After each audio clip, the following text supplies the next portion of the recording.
Hi, today I have a message called Spirit Can Work Easily. So, the first message, or the first part, is there are no realities for you to battle against. And this is true. As much as we might feel a battle within or have moments of reactivity, there's truly nothing to push off of. Nothing to defeat, nothing to oppose. There seems to be, and we've imagined it, and we've treated it as real, and all of that's okay. But just to take that moment to realize, oh my goodness, there's nothing for me to fight.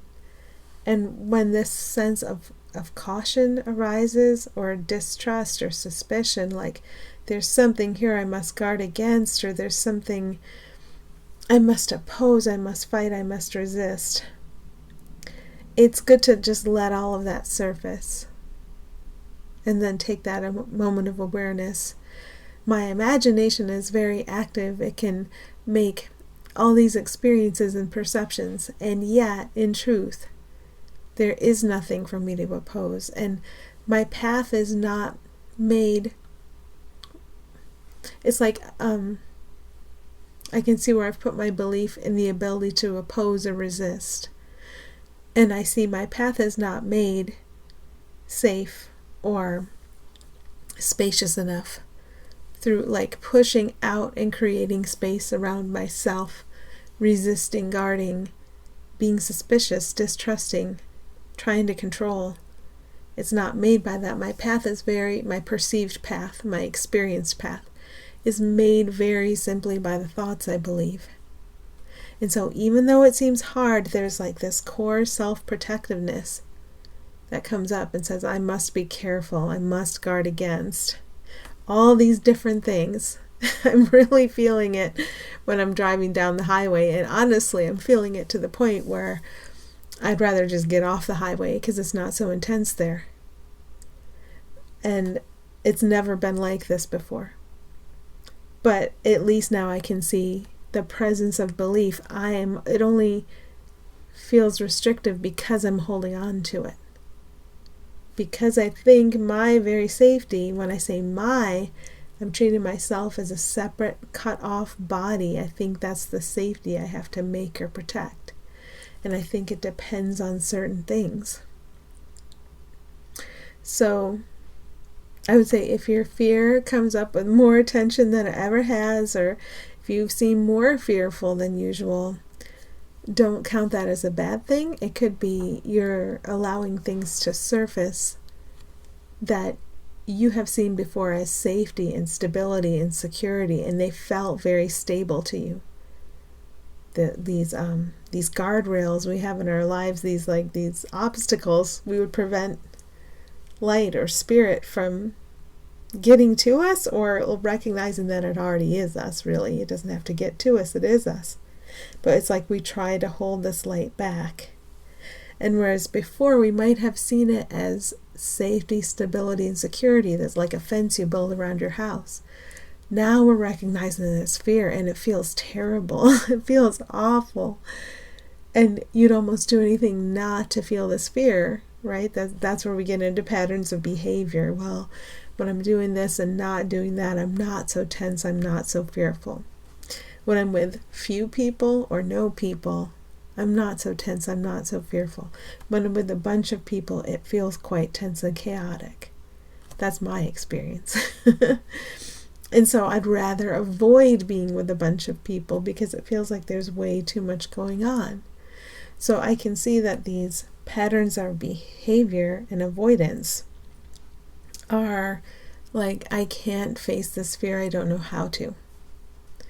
But if I think this is how this works, but of course I don't really know what I'm doing. I'm a baby stumbling around, but I think is in my quiet times I understand the importance of using that time when I'm not on the highway, when I'm not in a crowd of people, when I'm with few people or alone and not driving down the highway, right?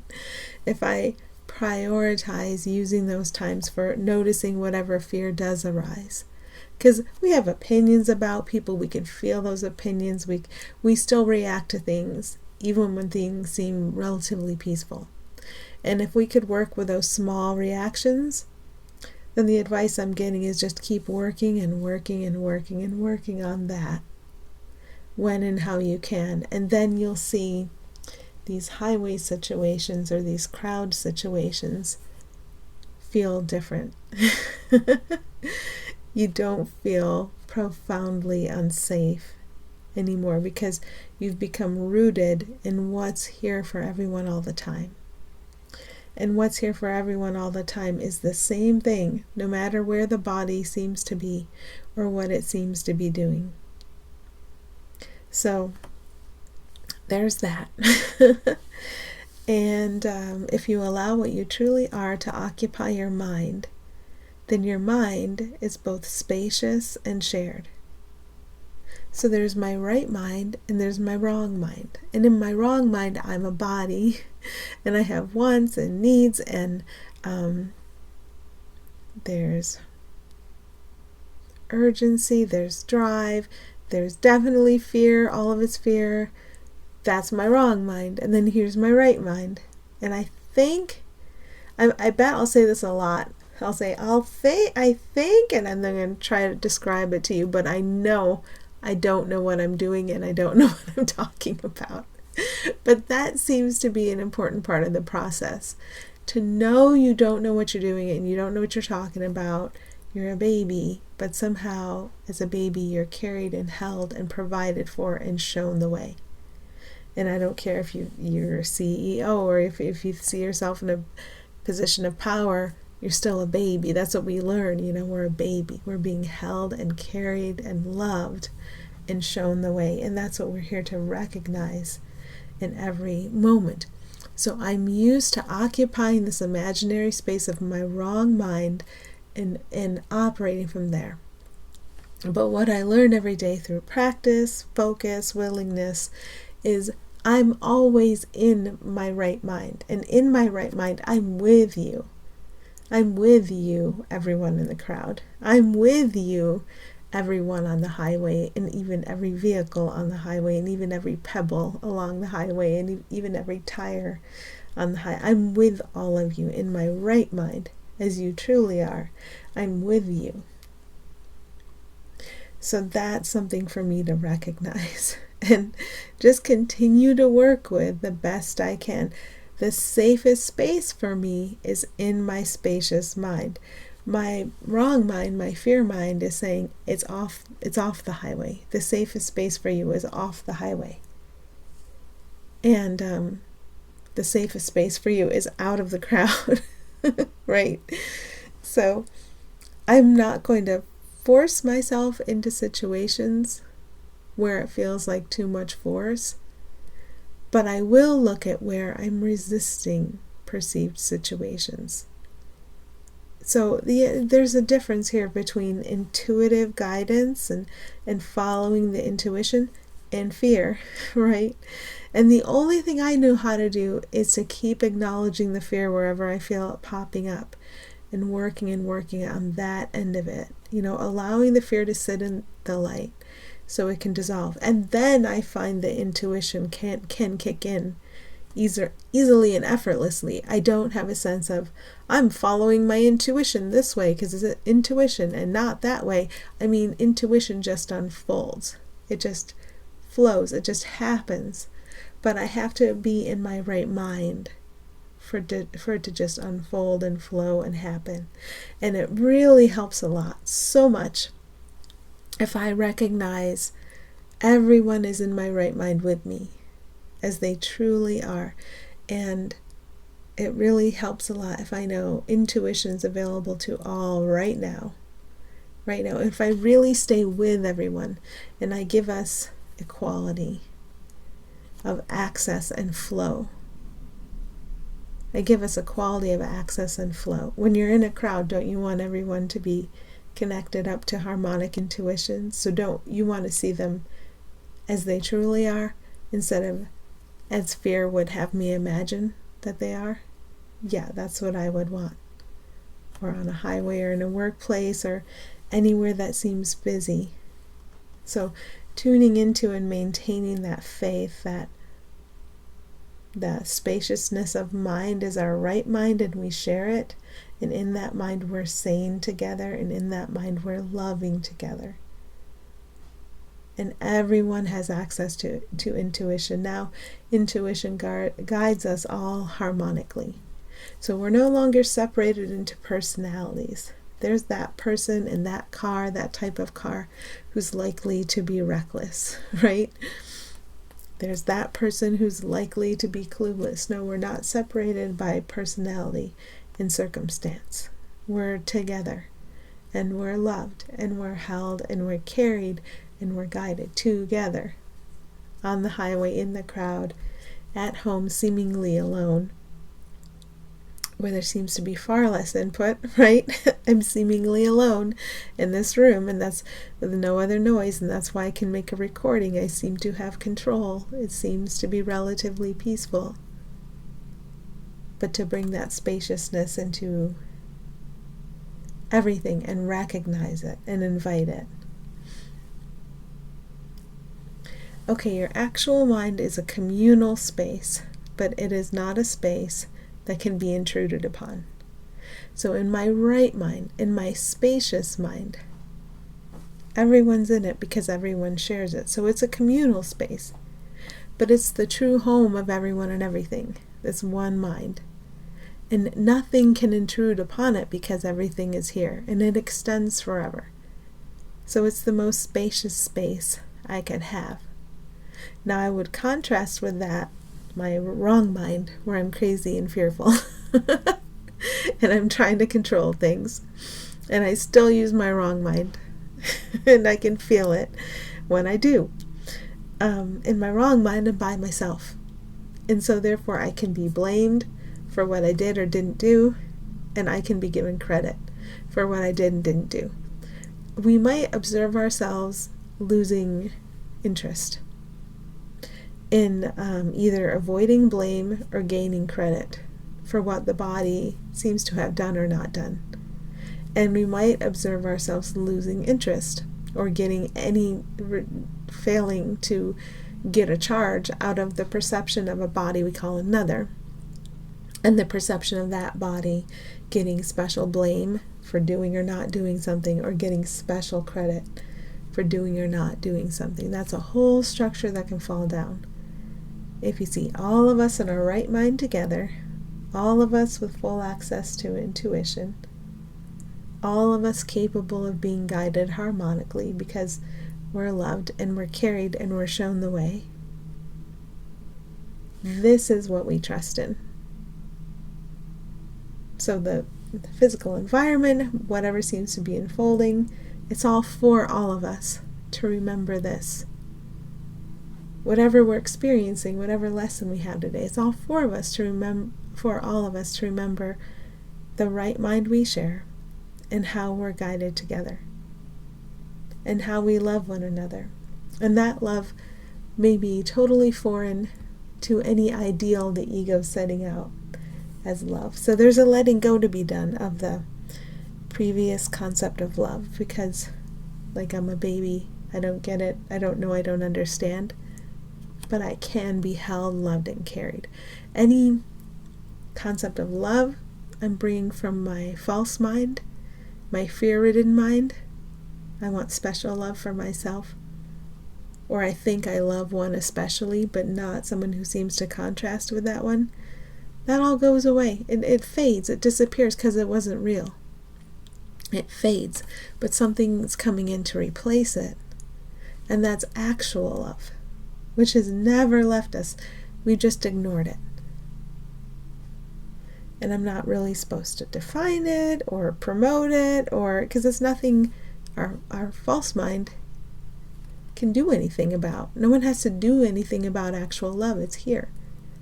It's just that our willingness to stop and recognize it and appreciate it and allow it to be in charge, our willingness to recognize it when then everyone and everything we're calling else, and to let it be in charge, that expands, that comes back, because we're willing to be rooted here in our shared mind in this communal space, and we're willing to remember what love truly is.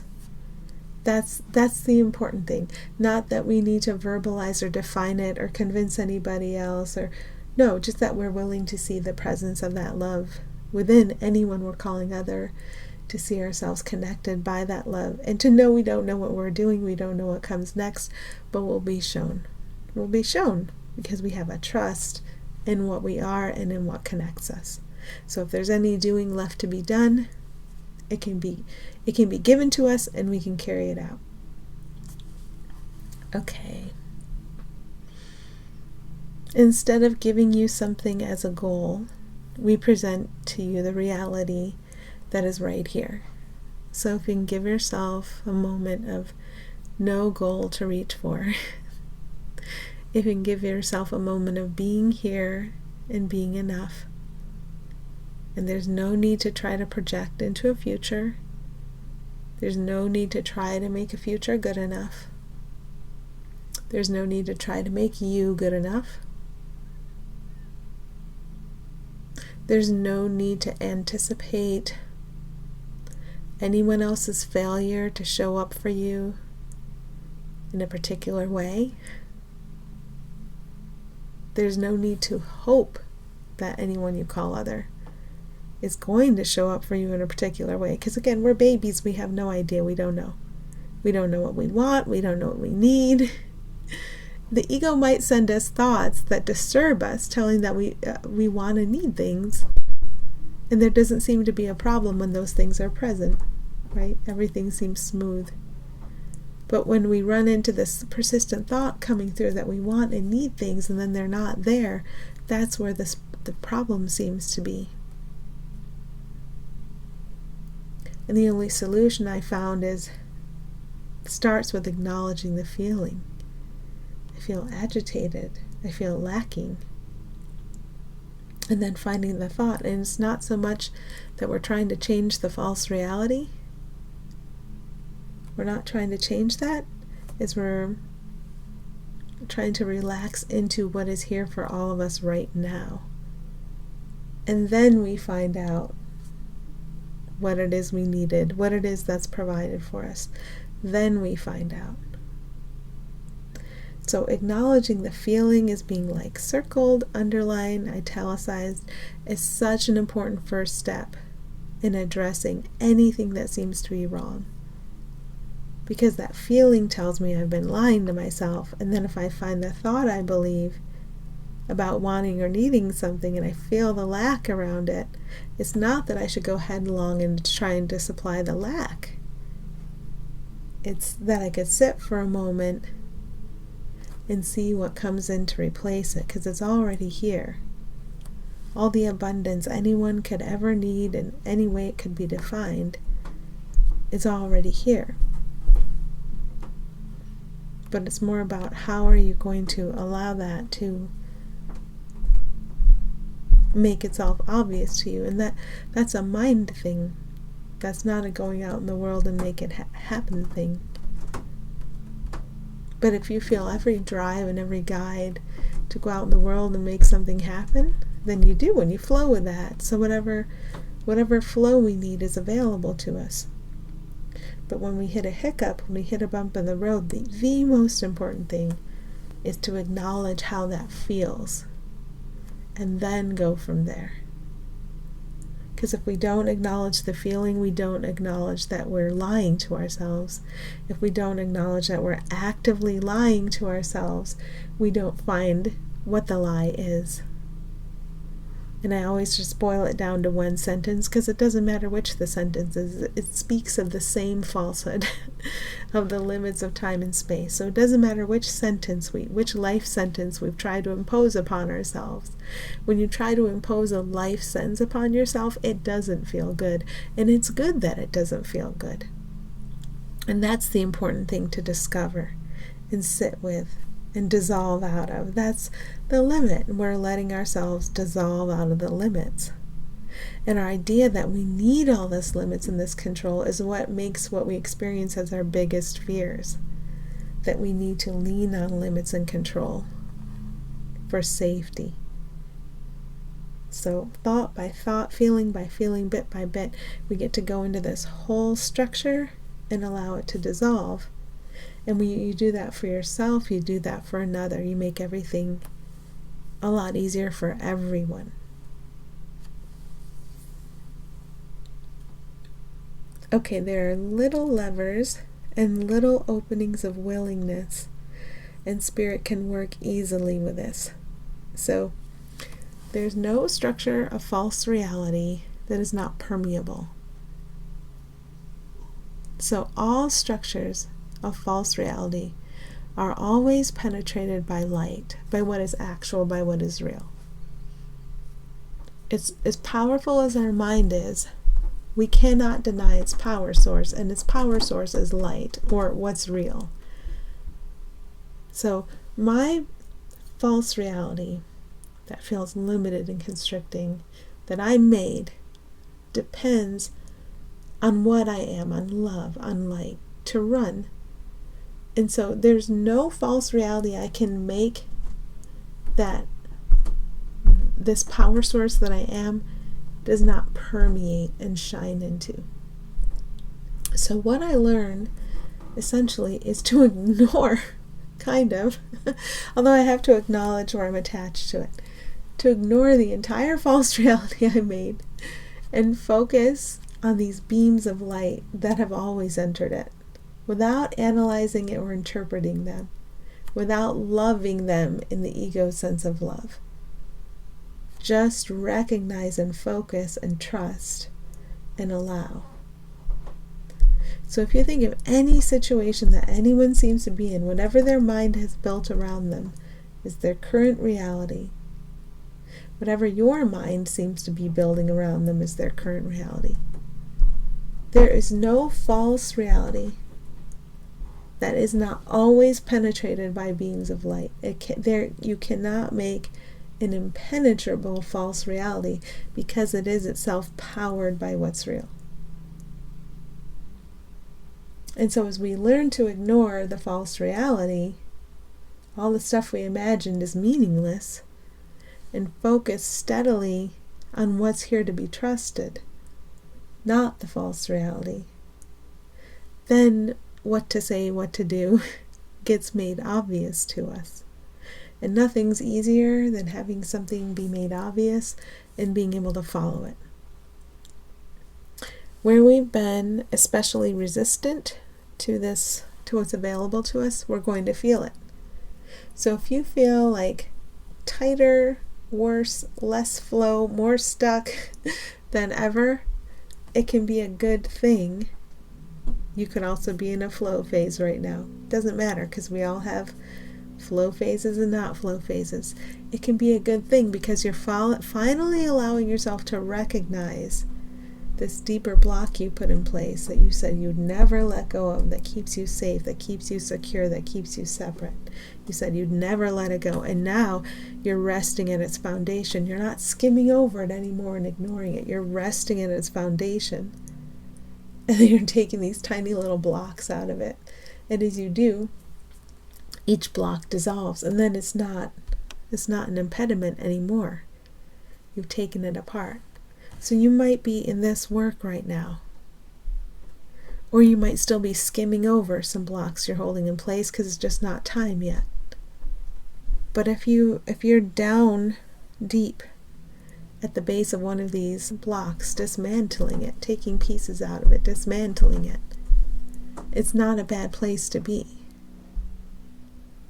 If you're very sensitive and you feel a lot, and a lot of what you feel feels like a block or a limit, you're doing this work. And it's good work, and it's work that benefits all of us. So, whatever we decide to remove from the fortress we built to keep ourselves safe, that creates more and more openings for the light to get through.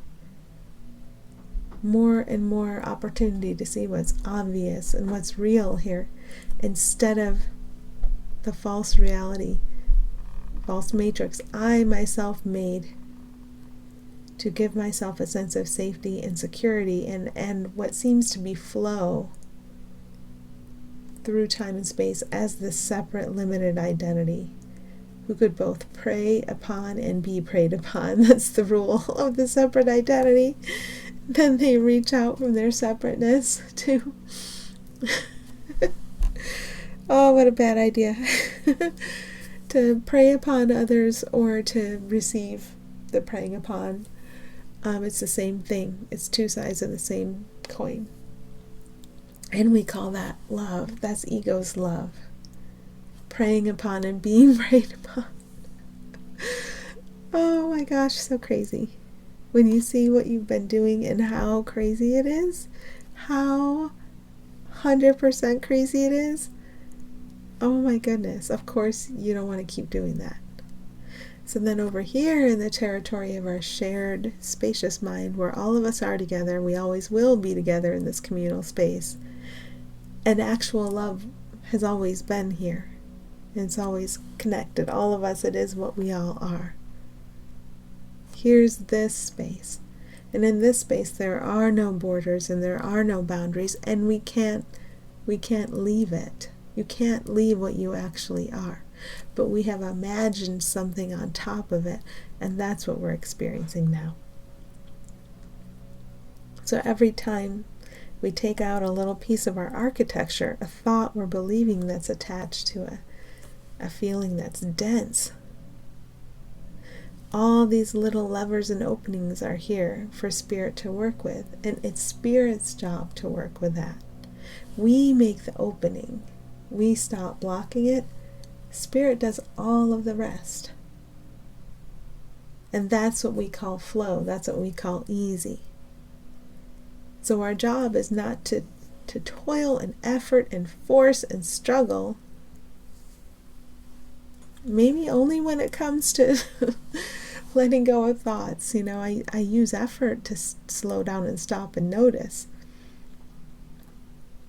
But our invitation here is not to toil and struggle. It's to make these little openings where the ease and flow can come through and show you and everybody at the same time. So if we need a villain in our story, we're going to block Spirit coming through, because when Spirit comes through, Spirit helps everybody. Helps you and everyone, and all the ones you're calling villain and all the ones you call special victims of the villainy. You might hold yourself outside of it and see a stage where villainy is being played out and there are special victims of villainy. And remember, it's always two sides of the same coin. It's like you went to see a play and you expected to see drama, and this is what we insist on seeing here, and we see it. Like, we're confused. We're definitely confused. So we need help. So what we can do are to, in our fortress, keep making holes in it. And as the holes in our fortress allow the light to shine in, then our demented play can get reconfigured, and it's just gone. The attachment to wanting to see disorder is just gone. So I think that's as far as I can go with it today. Wishing you well. Thank you.